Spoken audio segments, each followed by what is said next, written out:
जय गुरुदेव, जय गायत्री माता। मरने के बाद हमारा क्या होता है, इसमें पंडित श्री राम शर्मा आचार्य जी ने लिखा है कि जिस प्रकार पाप कर्मों का फल नरक है, उसी प्रकार शुभ कर्मों का फल स्वर्ग है। पाप क्या है और पुण्य क्या है, यह प्रश्न बड़ा पेचीदा है। इस पर एक स्वतंत्र पुस्तक छपी है। इस समय तो इतना ही समझ लेना चाहिए कि प्रेम तथा हार्दिक पवित्रता के साथ किए गए पुण्य कार्य ही स्वार्थ पाखंड के साथ किए हुए कार्य पाप है। पाप पुण्य की व्याख्या बुद्धि के द्वारा ठीक न हो सके तो भी अंतरात्मा उसे जानता है। गूंगा मनुष्य यदि मिठाई और नमकीन का स्वाद न बता सके तो भी उस स्वाद को जानता है।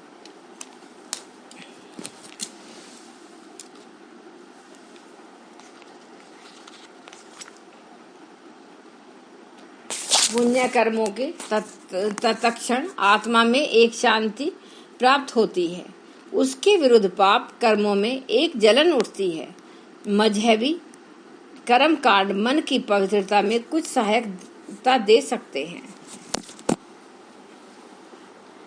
पर वे स्वयं कोई धर्म नहीं है। शंख फूंकने या घड़ियाल टनटनाने से कुछ धर्म नहीं होता। इससे मनोभूमि का पवित्र करने में कुछ सहायता मिलती है। यदि किसी का मन ऐसा दुष्ट हो कि उसके अंदर दुर्भावनाएं ही उठती हैं रहे तो कोई भी कर्म कांड उसे स्वर्ग नहीं पहुंचा सकता। अज्ञानी लोग मजहबी कर्म कांडों को स्वर्ग का साधन समझते हैं। यथार्थ में वे बहुत ही तुच्छ साधन मात्र हैं। मजहबी रीति रिवाज धर्म नहीं हो सकते। दया, प्रेम, उदारता, सत्यपरायणता धर्म के अंग हैं।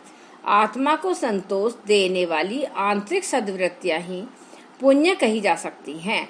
उनके द्वारा ही स्वर्ग प्राप्त होना संभव है।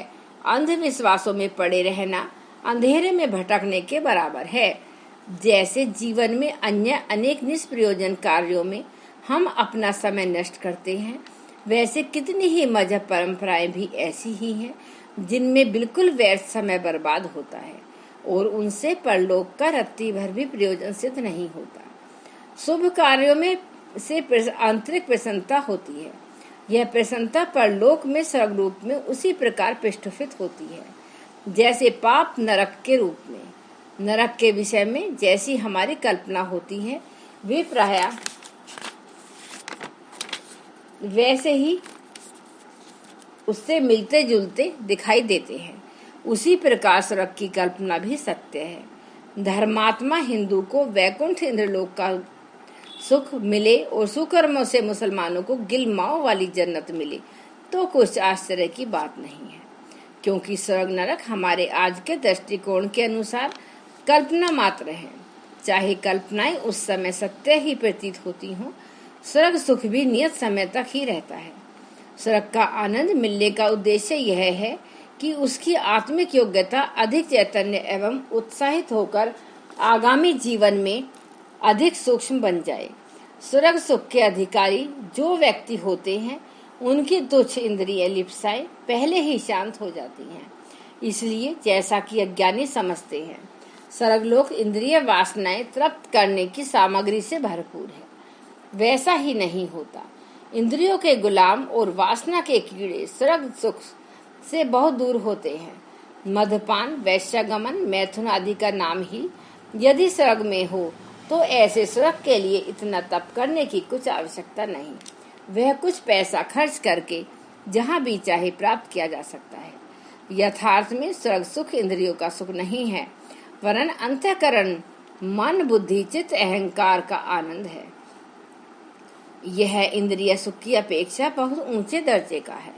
अध्यात्म तत्व के जिज्ञासु जानते होंगे कि आत्मा में अनंत शक्ति है। ईश्वर का अंश किसी प्रकार अशक्त नहीं है। वह इच्छा मात्र से ही स्वर्ग नरक की रचना कर लेता है। इसमें आश्चर्य और अविश्वास की कुछ बात नहीं है। ईश्वर ने इच्छा की कि एक को ही बहुत श्याम, मैं एक हूँ बहुत हो जाऊं। बस यह दृश्य जगत के रूप में प्रकट हो गया। आत्मा इच्छा अनुसार जागृत अवस्था, स्वप्न अवस्था की, सुषुप्ति अवस्था की रचना करता है। जन्म मरण को स्वर्ग बनाता है, उसी प्रकार स्वर्ग नरक का निर्माण कर लेता है। इच्छा से बंधन में बंधता है और इच्छा से ही मुक्त हो जाता है।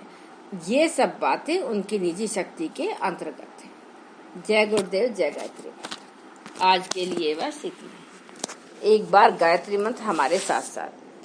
ओम भूर्भुवः स्वः तत्सवितुर्वरेण्यं भर्गो देवस्य धीमहि धियो यो न प्रचोदयात्। जय गुरुदेव, जय गायत्री।